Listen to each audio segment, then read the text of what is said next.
Welcome back to my channel. I hope you've been enjoying the last couple of seascapes I did, and I think about vacation coming up at the beach.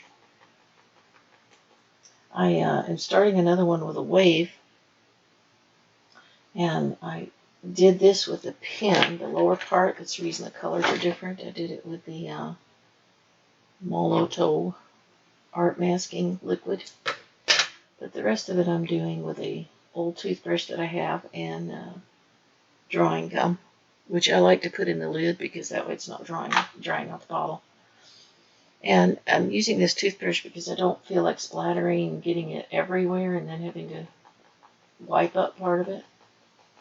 So this sort of does it for me. And I know most of you already know how to do this kind of applying of drawing gum, so I just didn't show you all of it, but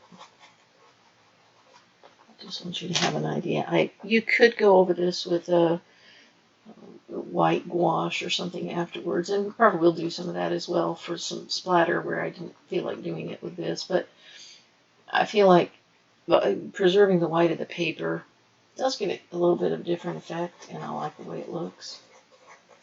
So I am doing that with this toothbrush. I'm just wiping it like I'm brushing the page a little bit, but gently, because we don't want to tear up the fibers of the page.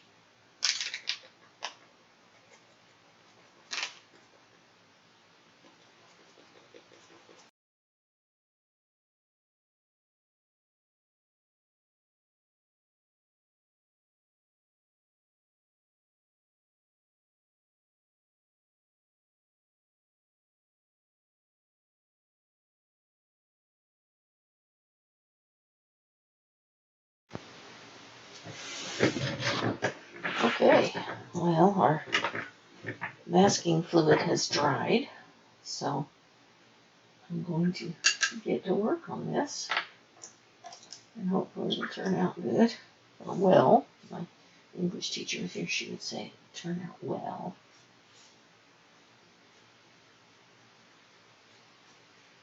Love you, Aunt Mary. Okay.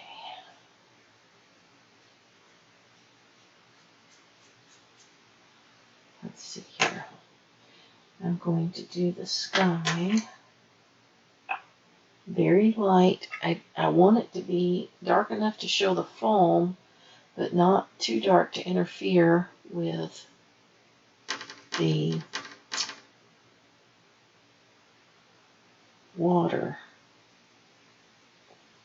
So I'm just going to be very gentle with a little bit of cerulean. Just give it a little bit of color, just enough to see, just enough to see that there is a little color here. Maybe I could lift out a couple of clouds just so it doesn't interfere too much. By removing a little bit of color, I mean, if you put some clouds in, it'll remove a little bit of color, which tones down your background. I'm trying a different paper. I already don't like it. Fluid 100, 100% cotton.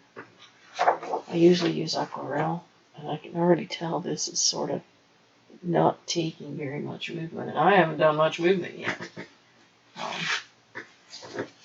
So I can't say I'm excited about this paper. In the meantime, I can start on this bottom half right here. It's also going to be cerulean.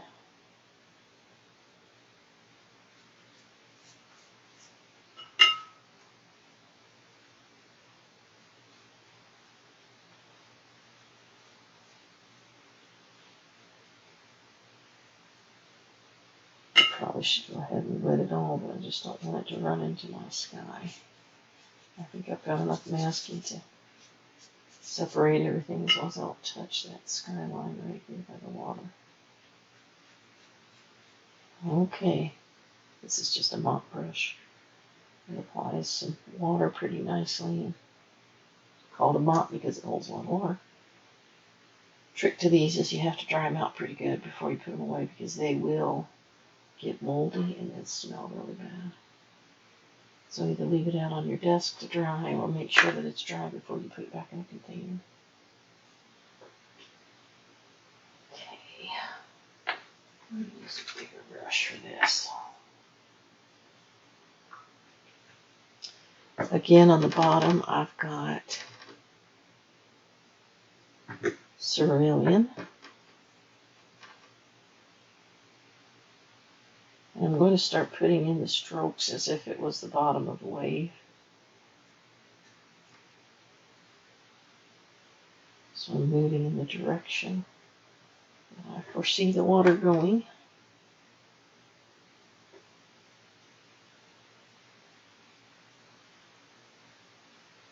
I'm going to move into some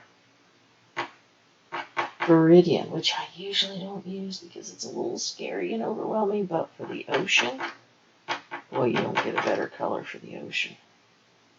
I mean, that's just right for a wave.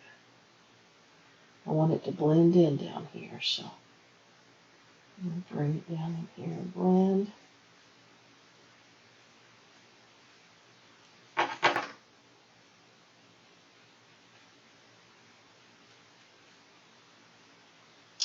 And one thing that the wave will do right here by the crest is sometimes you'll get a little bit of a yellow hue. Let's soften that top before it dries with lines on me. And I think Naples Yellow is the one I tested is working pretty well with that little wave highlight.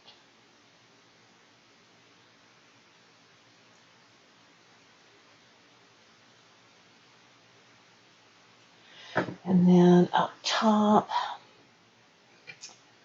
oh dear, that might try ultramarine.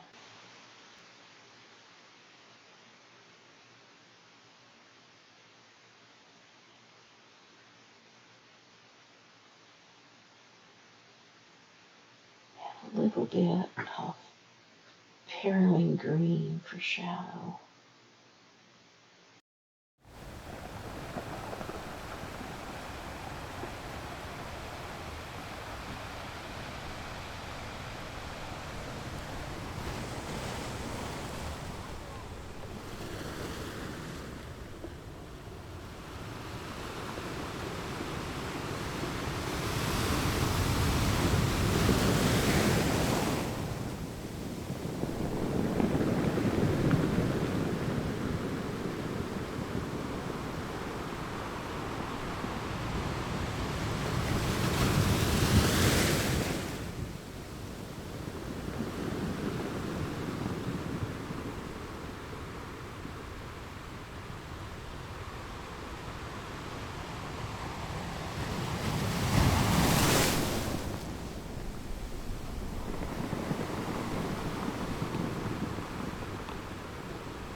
I am going to wet this foam right here.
Okay, I'm going to have to do a wash for some more shadows on that, but I do need to have a little bit of splash color in here.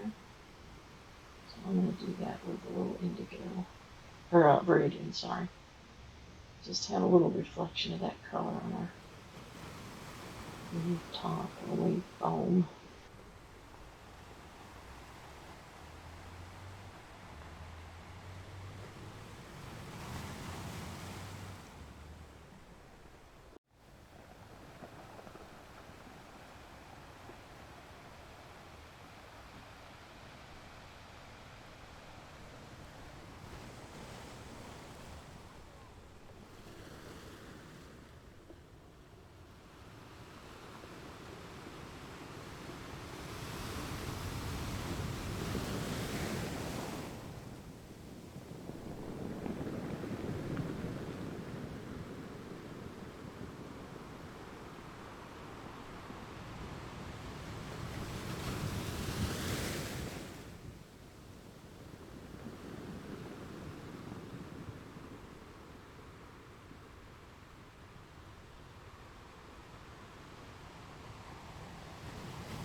A little bit of that Naples yellow in here before I glaze the rest of it, just to make sure that that color doesn't get lost. And I'm going around it with a glaze of viridian. Sort of bring everything back together. A glaze is great for that. If your colors just got a little too separated and they seem a little too independent from each other, a little glaze will take care of that for you. But you have to wait till it's dry. And then you can come over it with this glaze of color. And you can change the colors as you glaze as well. So right now I'm switching from a viridian glaze to a cobalt blue glaze. Everything's still wet.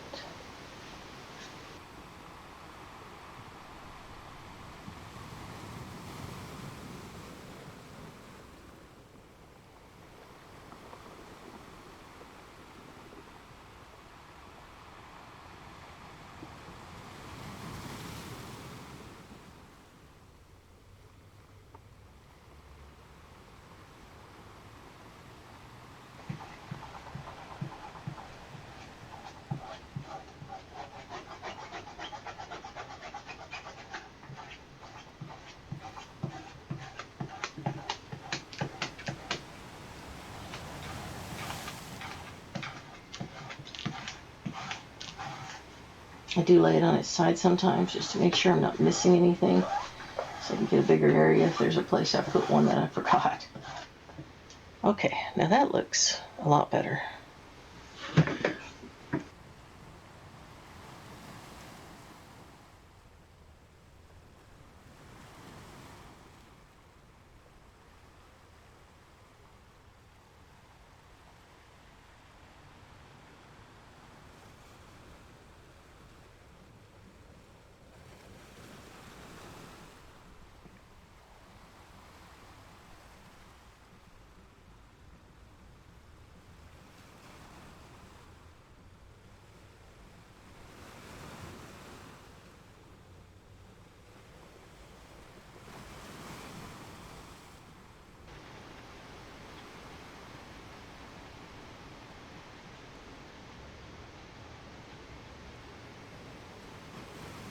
A little blue.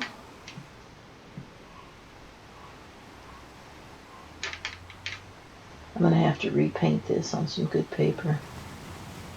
See how different it looks. I guarantee you it's going to look different.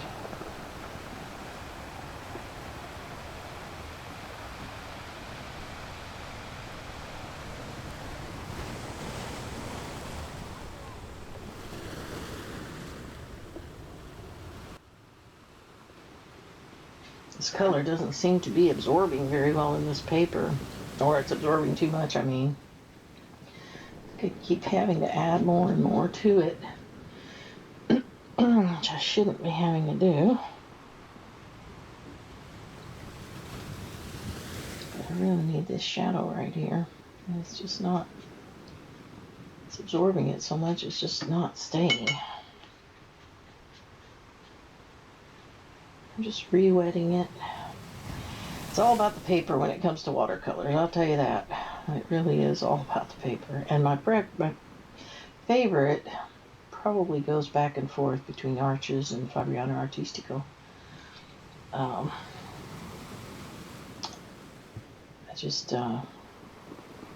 The Arches, it has a lot of sizing and I like that. Fabriano, I like the texture on the Fabriano. And I thought I was buying a Fabriano pad. I had Fabriano in my brain, but for some reason I grabbed this fluid and I thought, oh well, it says it's on sale. It says 100% watercolor. And if you like working on this, that's fine. Don't let me talk you out of it. But I do not like the way the paints are acting on here as compared to my usual. So I'm going to redo this painting on better paper and see what happens, what the difference is. Put them side by side and see. Obviously, every time we paint, it's going to look a little different. You do the same painting 10 times, you're going to have just 10 different paintings. But as far as the way the paper, I think I can differentiate which part of that is paper and which is just that I'm looking at it differently that day than the day before, which happens a lot. This needs to be a little darker. I'm going to mix a little cobalt with a little indigo to get this darker right in here and just make it washed so that it's all a little bit darker.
You have to give this a bit of stir if you don't use it very often.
I'm just letting my wrist bounce around.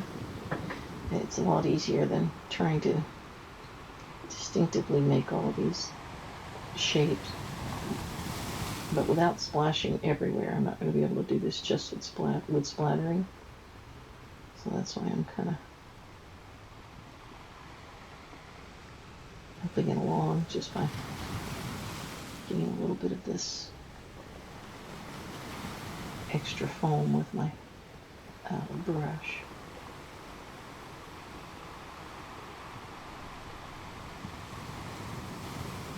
If you barely touch it, you'll get almost perfect little dots if you have enough paint on your brush. Yeah, I know this takes a little commitment, but I like my waves to look just right. So I like to take the extra time on the foam. And the only reason I had to take so much time on the actual wave is because of the paper. Because normally that wouldn't have taken quite so many layers to accomplish. It would look a lot better just because, unfortunately, I had to do everything so many times over and over.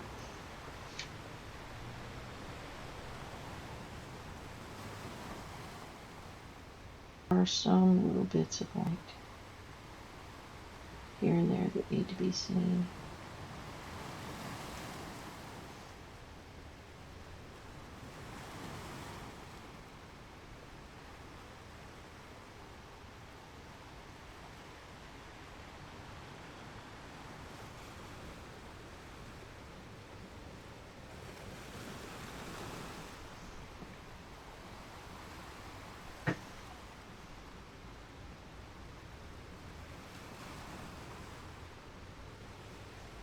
I'm using dry brush a little bit down here too so that it's not super distinct.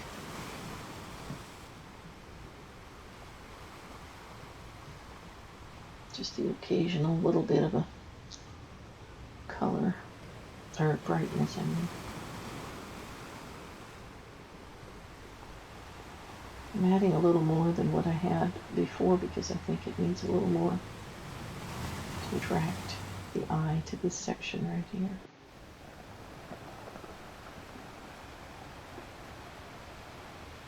This is kind of the main event is kind of right in here. And so we want to bring everybody's eye right this way, just like this. That's why I'm putting some highlights in the water right down here so that their eyes will follow up the direction of my wave when I want them to look.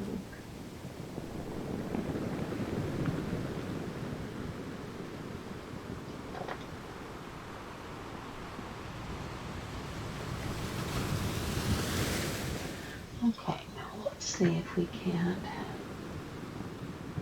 create a few more little droplets. I'm going to water it down just a little more so the droplets will be finer.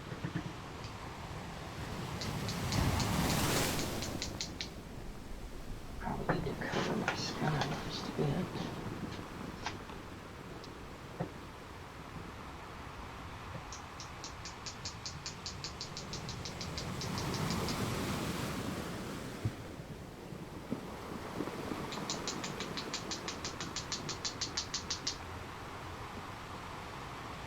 You can't see it very well, but everything will be visible when it's dry.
I think that's good enough to call done.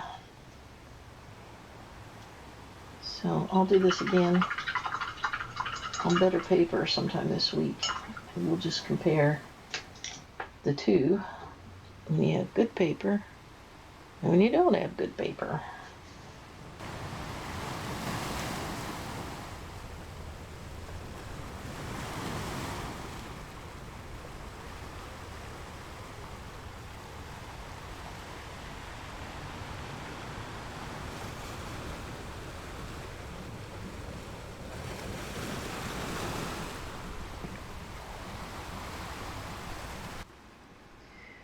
Well, thank you so much for joining me for this wave painting in watercolor, and I hope you'll join me again next week.